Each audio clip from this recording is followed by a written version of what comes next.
Teil on varem ka olnud digimentoreid siin majas, et miks te nad vastu olete võtnud?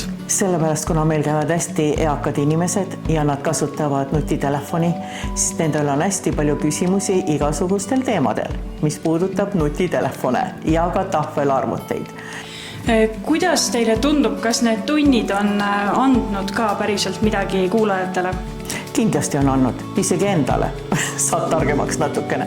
Ja võib-olla tekib kaob ära see kartus selle nutitelefoni ees, kui nad rohkem teadlikud on, et ei ole vaja kõiki asju karta, aga millest ka hoiduda. Ja siin on, sellepärast ma juba võtsin vastu, et siin on väga paljud inimesed, kes tulevad, et kuule, Reet, ole hea ja aita, aga ega ma ise ka kõiki asju ei oska. Tulge ja kuulake, kui on võimalus. Uusi inimesi ootate? Jaa, alati ootame. Tulin sellepärast, et mõtlesin, et saan jälle uusi kogemusi juurde.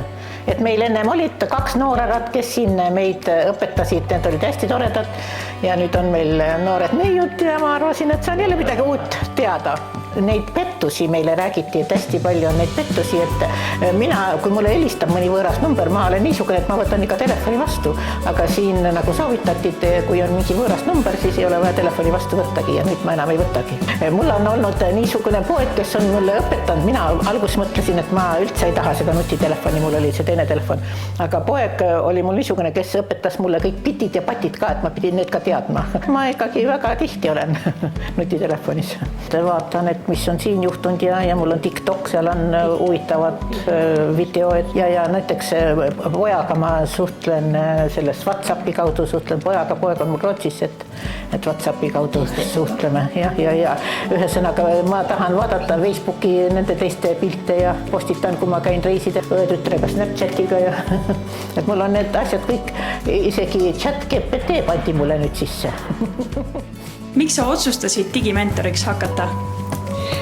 Ma arvan, et eelkõige sellepärast, et kuna minu vanemad on juba sellises eas, kus peab neid aitama, et nad ei tule alati toime kõikide tehnikatega, mis siin maailmas on loodud ja nad tahaksid samal ajal kõigest palju teada.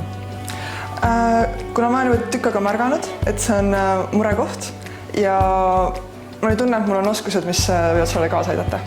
Mulle esiteks väga meeldib inimestega suhelda, siis ma leian, et kõikidel eakatel võiks olla selline projekt käimas, et nad kõik tegelikult on nii toredad ja vajavad rohkem abi, sest tänapäeva kiires ühiskonnas, infoühiskonnas ei ole kõigil aega tulla oma vanu lähedasi siis ise aitama.